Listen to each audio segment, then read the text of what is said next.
कई साल पहले कश्मीर की ऊंची पहाड़ियों में एक धनी किसान रहता था जिसका नाम द्रुस था। हालांकि उसके पास बहुत सारी भेड़ें और मवेशी थे, लेकिन वह और उसकी पत्नी दोनों दुखी थे क्योंकि उनके विवाह के बाद से बच्चे नहीं हुए थे। उनकी प्रार्थनाएं संतों, पीरों और साधुओं की प्रार्थनाएं भी बेकार चली गई थीं।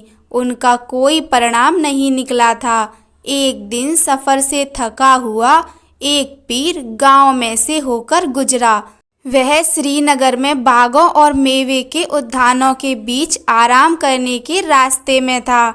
जब वह द्रुस के टेंट के पास से गुजर रहा था, पीर ने आवाज लगाई, अल्लाह के नाम पर अपनी खैरात मुझे दे दो। मेरे पास ना तो गोश्त है और ना ही रोटी का टुकड़ा है। लेकिन द्रुस ने जवाब दिया, मैं अपनी जिंदगी के हर दिन दयालु रहा हूँ, लेकिन अभी तक मुझे एक बेटे का वरदान नहीं मिला है, इसलिए मैं तुम्हें कुछ भी नहीं दूंगा। जिसे जन्नत ने मना कर दिया उसे कौन मंजूर कर सकता है, पीर ने निडाल होते हुए कहा और दूसरे टेंट की तरफ चल दिया। लेकिन पीर का युवा शिष्य जो पीछे आ रहा था ने आश्वस्त होकर अनुभव किया कि उसके पास दुखी दंपत्ति को संतुष्ट करने की शक्ति थी। उसने 40 कंकर इकट्ठे करके बिना बच्चे वाली स्त्री की गोद में रख दिए और उसे आशीर्वाद दिया। निर्धारित समय पर उस स्त्री ने पूरे 40 बेटों को जन्म दिया, सबको एक ही समय में। द्रुस बहुत परेशान और चिंतित हो गया। उसे विश्वास हो गया कि वह इतने सारे बच्चों को नहीं पाल सकेगा। हम 40 बच्चों के लिए रोटी नहीं जुटा सकते, वह अपनी पत्नी से बोला। इसलिए केवल एक चीज है जो हम कर सकते हैं, अपनी पसंद के एक लड़के को रख लें और शेष 39 लड़कों को जंगल में ले जाएं और उनको वहीं छोड़ दें। हमारी कठिन परिस्थिति से निकलने का और कोई रास्ता नहीं है, इसलिए एक को छोड़कर सभी बच्चे पहाड़ों पर ले जाए गए और भेड़ियों की दया पर वहीं छोड़ दिए गए।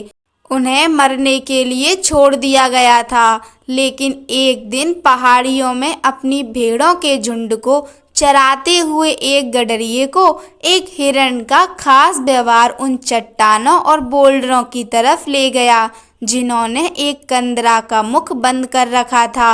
वहां उसने पाया कि बहुत बड़ी संख्या में बच्चे जंगली ट्यूलिपों के बीच में खेलते हुए इधर से उधर दौड़ रहे थे। गडरिया लड़का डर गया। ये बच्चे कौन हो सकते हैं, उसने आश्चर्य से सोचा। ये इस निर्जन इलाके में कैसे आए? शाम को उसने अपने अनुभव के बारे में अपने पिता को बताया और वह खबर ऐसे फैली जैसे उसे हवा ने फैलाया हो। अंततः यह बात द्रुस तक भी पहुंची। वह फौरन समझ गया कि उस निर्जन क्षेत्र में खेलने वाले बच्चे उसके अपने थे। कई महीनों से वह पछता रहा था और दुखी था, लेकिन अब वह खुशी से झूम उठा। वह उस पहाड़ी की तरफ दौड़ा जहां उन्हें देखा गया था। उसने वहां देखा कि वे नन्हे नन्हे बच्चे जंगली जैतून और पिस्ता के पेड़ों के बीच छुपा छुपी खेल रहे थे। सभी बच्चे एक दूसरे से मिलते थे और बहुत सुंदर थे, लेकिन अजनबियों से शर्माते थे। जब द्रुस उनसे बोला तो वे दौड़ गए और खुद को गुफाओं में छुपा लिया। उसने एक दिन और एक रात उनका इंतजार किया, लेकिन वे अपने छुपने के स्थान से बाहर नहीं आए और वह भारी मन से अपने घर लौट आया। उसकी पत्नी, जिसका दिल अपने खोए हुए बच्चों की चाह में दुखी हो रहा था, ने एक अन्य पीर से सलाह ली, जिसने कहा, उनके भाई को ले जाओ जिसे तुमने अपने पास रख लिया था। उसे लेकर उस पहाड़ी पर जाओ जहां वे खेलते हैं। जब वहां पहुंचो तो उसे नीचे उतार देना और खुद छुप जाना। ममता से अभिभूत माँ ने ठीक वैसा ही किया जैसा उससे कहा गया था और सच में वही हुआ। बच्चे उसके प्यारे बेटे के साथ खेलने के लिए बाहर निकल आए।